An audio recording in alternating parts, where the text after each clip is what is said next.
사도신경으로 우리의 신앙을 고백하며 새벽 예배 하나님께 올려드리겠습니다.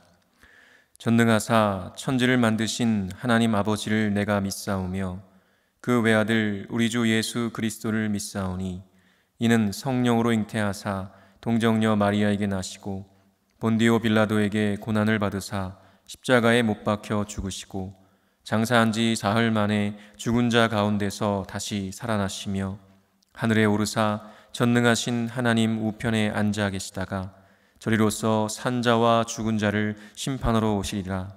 성령을 믿사오며 거룩한 공회와 성도가 서로 교통하는 것과 죄를 사하여 주시는 것과 몸이 다시 사는 것과 영원히 사는 것을 믿사옵나이다.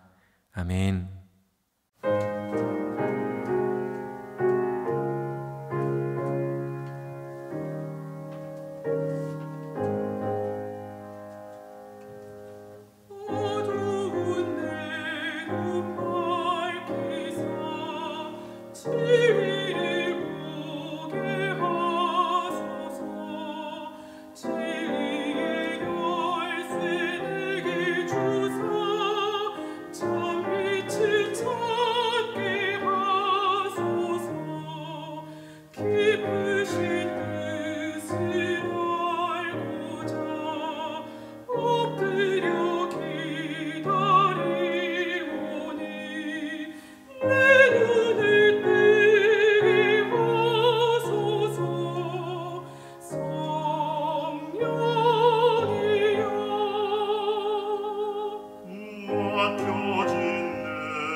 이 시간 우리에게 주시는 하나님의 말씀은 이사야 42장 1절에서 17절 말씀입니다. 제가 봉독하겠습니다. 내가 붙드는 나의 종, 내 마음에 기뻐하는 자, 곧 내가 택한 사람을 보라. 내가 나의 영을 그에게 주었은즉 그가 이방의 정의를 베풀리라. 그는 외치지 아니하며 목소리를 높이지 아니하며 그 소리를 거리에 들리게 하지 아니하며 상한 갈대를 꺾지 아니하며 꺼져가는 등불을 끄지 아니하고 진실로 정의를 시행할 것이며 그는 쇠하지 아니하며 낙담하지 아니하고 세상에 정의를 세우기에 이르리니 섬들이 그 교훈을 앙망하리라. 하늘을 창조하여 펴시고 땅과 그 소산을 내시며 땅 위의 백성에게 호흡을 주시며 땅에 행하는 자에게 영을 주시는 하나님 여호와께서 이같이 말씀하시되 나 여호와가 의로 너를 불렀은즉 내가 내 손을 잡아 너를 보호하며 너를 세워 백성의 언약과 이방의 빛이 되게 하리니 내가 눈먼 자들의 눈을 밝히며 갇힌 자를 감옥에서 이끌어내며 흑암에 앉은 자를 감방에서 나오게 하리라. 나는 여호와이니 이는 내 이름이라. 나는 내 영광을 다른 자에게 내 찬송을 우상에게 주지 아니하리라. 보라, 전에 예언한 일이 이미 이루어졌느니라. 이제 내가 새 일을 알리노라. 그 일이 시작되기 전에라도 너희에게 이르노라. 항해하는 자들과 바다 가운데의 만물과 섬들과 거기에 사는 사람들아, 여호와께 새 노래로 노래하며 땅 끝에서부터 찬송하라. 광야와 거기에 있는 성읍들과 게달 사람이 사는 마을들은 소리를 높이라. 셀라의 주민들은 노래하며 산 꼭대기에서 즐거이 부르라. 여호와께 영광을 돌리며 섬들 중에서 그의 찬송을 전할지어다. 여호와께서 용사같이 나가시며 전사같이 분발하여 외쳐 크게 부르시며 그 대적을 크게 치시리로다. 내가 오랫동안 조용하며 잠잠하고 참았으나 내가 해산하는 여인같이 부르짖으리니 숨이 차서 심히 헐떡일 것이라.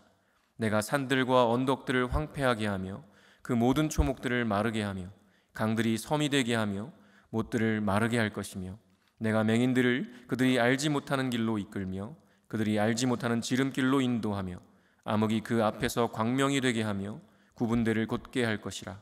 내가 이 일을 행하여 그들을 버리지 아니하리니 조각한 우상을 의지하며 부어 만든 우상을 향하여 너희는 우리의 신이라 하는 자는 물리침을 받아 크게 수치를 당하리라. 아멘. 기도하겠습니다. 거룩하신 하나님, 작년부터 이어진 코로나19의 대유행으로 인해 그 어느 때보다도 엄중한 상황에서 인간의 연약함과 타락한 죄성을 다시금 깨닫습니다. 인류의 과학과 기술의 발전이 눈부시도록 아름답다며 스스로 교만하여 하나님의 자리에 앉아 탐욕을 자랑하고 온 세상에 군림하던 인류는 눈에 보이지도 않는 작은 바이러스에도 속수무책으로 쓰러지는 참으로 나약한 존재임을 고백합니다. 인간 스스로가 만들어낸 탐욕이라는 헛된 우상들을 버리고 유일하신 창조주 하나님 앞에 겸손히 엎드려 회개하며 돌이키게 하소서.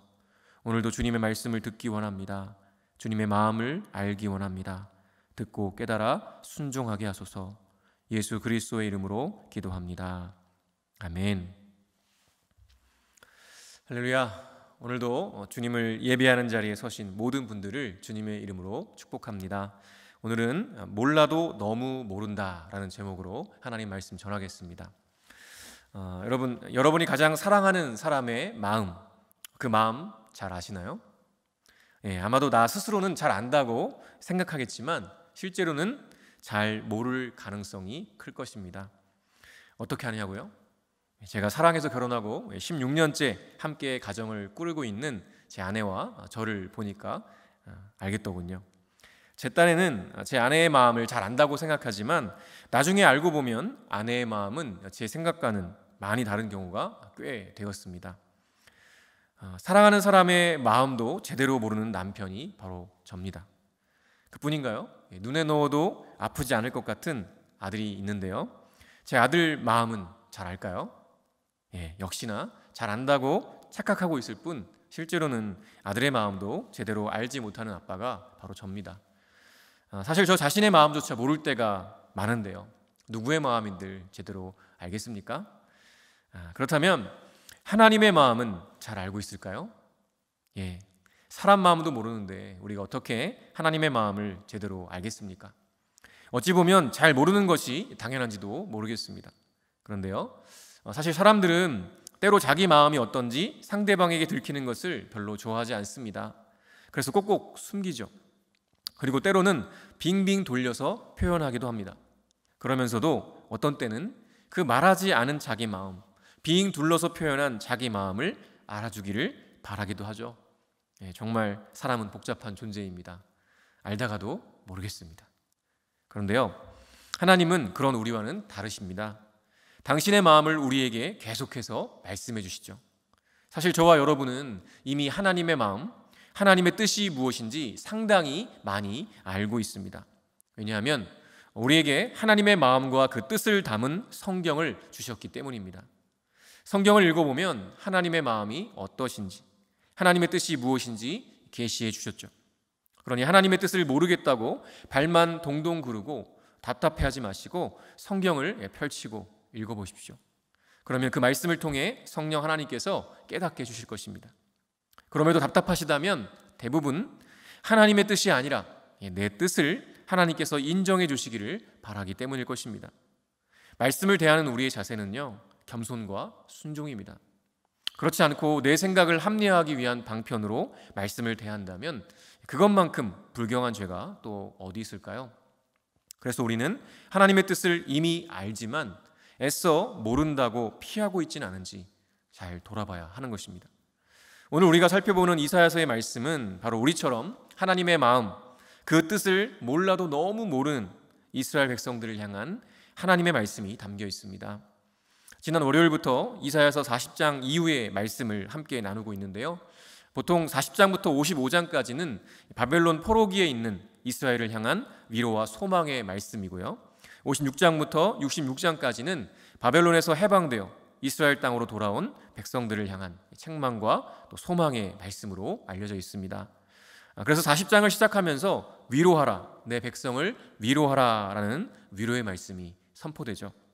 이제 하나님께서 말씀하신 대로 복역의 때, 즉 유배 생활이 끝나고 하나님의 구원이 임할 것이기 때문입니다. 그런데요, 이 구원과 소망의 말씀이 이루어질 것을 어떻게 확신할 수 있을까요? 사실 당시의 문화에서는요, 이 나라 간의 전쟁은 곧 그 나라의 신들의 전쟁과 같았습니다. 그렇게 보면 이스라엘이 멸망하여 포로로 끌려갔다는 것은 이스라엘의 신이신 여호와 하나님께서 바벨론의 신에게 졌다는 것으로 이해되었다는 것이죠.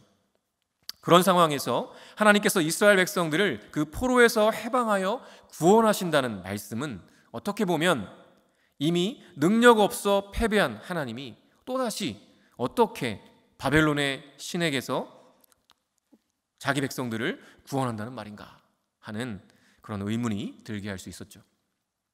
그래서 하나님께서는요, 40장에서 이스라엘의 구원을 말씀하시면서 하나님의 위대하심에 대해서 선언하십니다. 측량할 수도 없고 모든 열국보다 크시며 그 어떤 우상과도 비교할 수 없으신 당신의 위대하심을 강력하게 선포하시죠. 그리고 41장으로 넘어오면 세계의 역사를 주관하시는 분이 바로 하나님이심을 드러내십니다. 그뿐인가요? 인간들이 만들어 놓은 우상들을 다 불러서 스스로 너희가 신임을 직면해라 라고 말씀하십니다. 이전 일이 어떠할 것인지, 앞으로 올 일은 어떠한지 말해보라며 복이든 재난이든 내려보라고 말씀하시죠. 그러면서 그 모든 우상이 결국 사람이 부어 만든 것에 불과하며 헛된 것이라고 증명하십니다. 이제는 더 이상 그 누구도 이스라엘의 하나님이 능력이 없어 패배한 신이 아니라는 것을 알게 되었습니다. 그 누구도 거기에 대해 반론을 제기하지 못하기 때문이죠. 오직 하나님만이 유일한 신이시며 창조주라는 것을 선포하신 것입니다. 그러니 그 하나님께서 당신의 백성인 이스라엘을 구원하신다면 구원하시는 것이죠. 왜냐하면 그것이 전능하신 하나님의 뜻이기 때문입니다. 그 뜻대로, 그 말씀대로 이루어지는 것은 지금까지 그랬던 것처럼 너무나 자연스럽고 당연한 것이었습니다. 이제 오히려 하나님의 백성들을 압제했던 나라들이 모두 심판을 받게 될 것입니다. 그리고 하나님이 아니라 우상을 섬겼던 나라와 민족들도 심판을 받게 될 것입니다. 그리고 이제 오늘의 본문으로 이어지는데요, 놀라운 선언으로 오늘의 본문 42장이 시작됩니다. 1절에서 4절에 이렇게 기록하죠. 내가 붙드는 나의 종, 내 마음에 기뻐하는 자, 곧 내가 택한 사람을 보라. 내가 나의 영을 그에게 주었은즉 그가 이방의 정의를 베풀리라. 그는 외치지 아니하며 목소리를 높이지 아니하며 그 소리를 거리에 들리게 하지 아니하며 상한 갈대를 꺾지 아니하며 꺼져가는 등불을 끄지 아니하고 진실로 정의를 시행할 것이며 그는 쇠하지 아니하며 낙담하지 아니하고 세상에 정의를 세우기에 이르리니 섬들이 그 교훈을 앙망하리라. 하나님께서 붙드시고 기뻐하시며 택하셔서 하나님의 영을 부어주신 사람을 소개하십니다. 그리고 그 사람은 이방의 하나님의 정의, 즉 하나님의 통치와 다스림을 베풀 사람이라고 말씀하시죠. 그런데요, 지금까지 세상이 보아왔던 구원자나 왕, 통치자들과는 좀 이미지가 많이 다릅니다. 그는 외치지 않고 목소리를 높이지 않아서 그 소리를 거리에 들리게 하지 않는다고 말합니다. 통치자라면 떠들썩하게 자신의 명령을 세상에 알리죠. 자신이 가진 힘과 능력으로 모든 것을 정복하고 굴복시킵니다. 그런데 하나님의 종은 그렇게 하지 않고 오히려 목소리를 높이지 않습니다. 힘으로 군림하지 않고 오히려 상한 갈대를 꺾지 않고 꺼져가는 등불을 끄지 않는 것처럼 작고 연약한 자들, 가난하고 힘없는 자들을 따뜻하게 품고 돌보는 것으로 하나님의 정의를 베풀죠. 지금까지의 통치자들과는 전혀 다른 길을 가기 때문에 그간의 세상의 가치와 통치 원리에 반하기 때문에 하나님의 종은 분명히 이 세상의 반대와 위기를 만나게 될 것이 분명하겠죠. 그러나 그는 쇠하지 아니하며 낙담하지 않을 것이라고 말씀합니다. 결국에는 세상에 하나님의 정의를 온전하게 세울 것이라고 말씀하십니다. 그리고 온 세상이 그의 가르침을 기대하고 기다리게 될 것이라고 말씀하죠. 왜일까요? 세상이 지금껏 경험해왔던 힘으로 군림하던 통치자가 아니라 오히려 사랑으로 다스리고 통치하기 때문이며 유일한 구원자이기 때문이죠. 그리고 이어지는 5절에서 9절에 더 놀라운 말씀이 이어지는데요. 하늘을 창조하여 펴시고 땅과 그 소산을 내시며 땅 위의 백성에게 호흡을 주시며 땅에 행하는 자에게 영을 주시는 하나님 여호와께서 이같이 말씀하시되 나 여호와가 의로 너를 불렀은즉 내가 내 손을 잡아 너를 보호하며 너를 세워 백성의 언약과 이방의 빛이 되게 하리니 내가 눈먼 자들의 눈을 밝히며 갇힌 자를 감옥에서 이끌어내며 흑암에 앉은 자를 감방에서 나오게 하리라. 나는 여호와이니 이는 내 이름이라. 나는 내 영광을 다른 자에게 내 찬송을 우상에게 주지 아니하리라. 보라, 전에 예언한 일이 이미 이루어졌느니라. 이제 내가 새 일을 알리노라. 그 일이 시작되기 전에라도 너희에게 이르노라. 창조주 하나님께서 그가 택하신 종을 세워서 백성의 언약과 이방의 빛이 되게 하실 것이라는 선언입니다. 백성의 언약과 이방의 빛이 된다는 것은 이 7절 이하에 설명하는 대로 눈먼 자들의 눈을 밝히며 갇힌 자를 감옥에서 이끌어내며 흑암에 앉은 자를 감방에서 나오게 한다는 의미입니다. 즉 한마디로 말하면 죽음 가운데 있는 이들을 구원하시겠다는 선언인 것이죠. 그것도 이스라엘 백성만이 아니라 우상을 숭배하던 이방에게도 그들이 우상을 버리고 하나님께로 돌이키면 그들을 당신의 백성으로 삼으시겠다는 놀라운 말씀입니다. 구원의 길이 모든 열방에게 열린다는 것이죠. 얼마나 기쁜 소식인가요?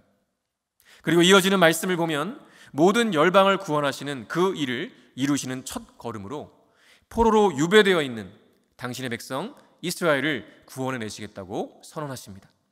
14절에서 17절에 이렇게 기록하죠. 내가 오랫동안 조용하며 잠잠하고 참았으나 내가 해산하는 여인같이 부르짖으리니 숨이 차서 심히 헐떡일 것이라.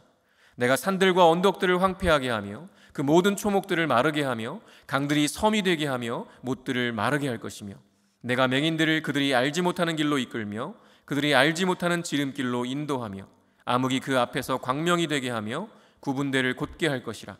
내가 이 일을 행하여 그들을 버리지 아니하리니 조각한 우상을 의지하며 부어 만든 우상을 향하여 너희는 우리의 신이라 하는 자는 물리침을 받아 크게 수치를 당하리라. 이스라엘이 포로로 잡혀 유배하는 이 기간 동안 이스라엘 백성들이 무슨 생각을 했을까요? 예루살렘 성전이 무너지고 백성들이 포로로 잡혀가도 우리 하나님은 아무런 일도 행하지 않으시는구나. 정말 바벨론의 신들에게 패배하신 것인가? 아니야. 그래도 반드시 우리를 돌아보시고 다시 구원해 주실 거야. 지금까지도 그렇게 하셨잖아. 조금만 더 참고 기다려보자 라고 생각하지 않았을까요? 그런데요, 그 기다림의 시간이 1년, 10년, 30년, 70년 가까이 되어 가면서 그 생각이, 그 기대가 어떻게 바뀌었을까요? 하나님을 향한 의심으로 바뀌었을 것입니다. 자기 백성을 포로로 내버려 두시는 하나님을 더 이상 기대하지 않는 이들도 생겼을 것입니다. 어떤 사람들은 아예 하나님이 아니라 바벨론의 우상신들을 숭배하게 되었을 것입니다. 그런 상황에서 우리 하나님께서 말씀하시죠. 내가 오랫동안 조용히 침묵을 지키며 참았으나 이제는 내가 해산하는 여인과 같이 부르짖겠다. 내가 눈먼 나의 백성을 인도할 것이다. 내가 그들 앞에 서서 암흑을 광명으로 거친 곳을 평탄하게 만들 것이다. 이것은 내가 하는 약속이다. 반드시 지킬 것이다.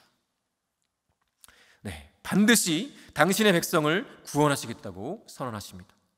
그러나 한편으로는 그 유배지에서 사람이 부어 만든 우상을 의지하고 숭배하는 자들은 그 구원에 참여할 수 없을 것이라고 경고하시기도 하죠. 그러면 이 놀라운 구원의 말씀, 즉 온 열방을 구원하시려는 하나님의 계획의 첫걸음으로 이스라엘 백성을 구원하시겠다는 그 말씀 앞에 이스라엘은 어떻게 반응해야 할까요? 당연히 기뻐하며 감사해야겠죠. 그런데요, 하나님의 이 엄청난 구원 계획을 듣고 보고서도 듣지도 보지도 못한 것 같은 그런 지경에 있다고 안타까워하십니다. 그것이 바로 18절에서 25절까지의 말씀인데요, 제가 세 번역으로 읽어드리겠습니다. 너희 귀가 먹은 자들아 들어라. 너희 눈이 먼 자들아 환하게 보아라. 누가 눈이 먼 자냐? 나의 종이 아니냐? 누가 귀가 먹은 자냐? 내가 보낸 나의 사자가 아니냐? 누가 눈이 먼 자냐? 주님과 언약을 맺은 자가 아니냐? 누가 눈이 먼 자냐? 주님의 종이 아니냐? 그는 많은 것을 보았으나 마음에 새기지 않았다. 귀가 열려 있었으나 귀담아 듣지 않았다. 주님은 백성을 구원하셔서 의를 이루려고 힘쓰시는 하나님이시다. 그리하여 주님께서는 율법과 교훈을 높이셨고 백성이 율법과 교훈을 존중하기를 바라셨다. 그러나 지금 그의 백성은 약탈과 노략을 당하였으며 그들은 모두 구덩이 속에 갇혀 있고 감옥에 갇혀 있다. 그들이 약탈을 당하였으나 구하여 주는 자가 없고 노략을 당하였으나 노략자들에게 돌려주어라 하고 말해주는 자가 없다. 너희 가운데 누가 이 일에 귀를 기울이겠느냐? 누가 앞으로 일어날 일을 주의하여 듣겠느냐? 야곱이 노략을 당하게 버려둔 이가 누구였으며 이스라엘을 약탈자에게 넘겨준 이가 누구였느냐? 바로 주님이 아니시냐? 우리가 주님께 죄를 지었다. 백성이 주님의 길로 걸으려 하지 않았으며 그의 법을 순종하려 하지 않았으므로 주님께서 불타는 진노와 참혹한 전하를 이스라엘 위에 쏟으셨다. 사방에서 불이 야곱을 덮었으나 이것이 무슨 일인지 알지 못하였고 불이 그를 태웠으나 아무것도 깨닫지 못하였다. 하나님은 이미 오래전부터 이스라엘을 향하신 구원 계획뿐 아니라 온 열방을 향한 구원 계획을 갖고 계셨고 그 일을 이루어 오셨는데 하나님의 백성이라는 이스라엘은 그 하나님의 말씀과 뜻, 그 마음을 수없이 듣고 보았음에도 듣지 못하는 자처럼 보지 못하는 자처럼 그렇게 살아왔던 것입니다. 주님께서는 백성을 구원하셔서 당신의 의를 이루시려고 애쓰시는데 백성들은 하나님의 말씀을 존중하지 않았습니다. 오히려 자신들의 죄 때문에 하나님께서 그들을 멸망하게 하시고 포로로 유배되게 하셨는데도 불구하고 백성들은 자기들의 죄를 여전히 깨닫지 못하고 하나님을 원망하며 오히려 우상을 섬기는 죄악 가운데 있었던 것이죠. 이스라엘은 자신들이 멸망당하여 포로로 끌려왔음에도 하나님께서 침묵하셨다며 원망했지만 사실 하나님은 이미 선지자들을 통해 수없이 죄에서 돌이키라고, 그렇지 않으면 멸망할 것이라고 말씀하셨죠. 그러나 그들은 듣지도 보지도 못한 것처럼 아무런 주의도 기울이지 않았습니다. 그래서 결국 하나님께서 그들을 치셨고 그들이 그 실패를 통해 깨닫기를 바라셨습니다. 그래서 그 백성들로 하여금 열방을 주님께로 돌아오게 하는 통로가 되기를 바라셨던 것이죠. 그러나 이스라엘은 그런 하나님의 마음을 몰라도 너무 몰랐습니다. 여러분 어떠신가요? 혹시 하나님이 나의 마음을, 나의 상황을 너무나 몰라주시고 외면하신다는 생각에 원망하고 계시지는 않으신가요? 하나님이 내 기도에 응답하지 않으신다고 답답해하고 계시진 않으신가요?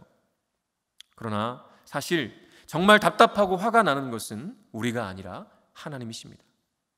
하나님은 지금도 말씀을 통해, 사람들을 통해, 환경을 통해 우리에게 말씀하십니다. 보여주십니다.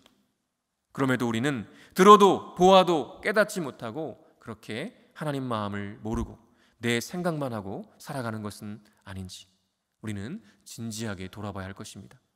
그래서 이제는 더 이상 하나님의 마음을 아프시게 하지 말고 하나님의 마음과 뜻을 온전히 깨달아 그 말씀대로 그 뜻대로 행하여 주님의 마음을 시원케 해드리는 저 여러분 되시기를 간절히 축원합니다. 주기도문으로 예배를 마치겠습니다. 하늘에 계신 우리 아버지여, 이름이 거룩히 여김을 받으시오며 나라가 임하시오며 뜻이 하늘에서 이루어진 것 같이 땅에서도 이루어지이다. 오늘 우리에게 일용할 양식을 주시옵고 우리가 우리에게 죄 지은 자를 사하여 준 것 같이 우리 죄를 사하여 주시옵고 우리를 시험에 들게 하지 마시옵고 다만 악에서 구하시옵소서. 나라와 권세와 영광이 아버지께 영원히 있사옵나이다. 아멘.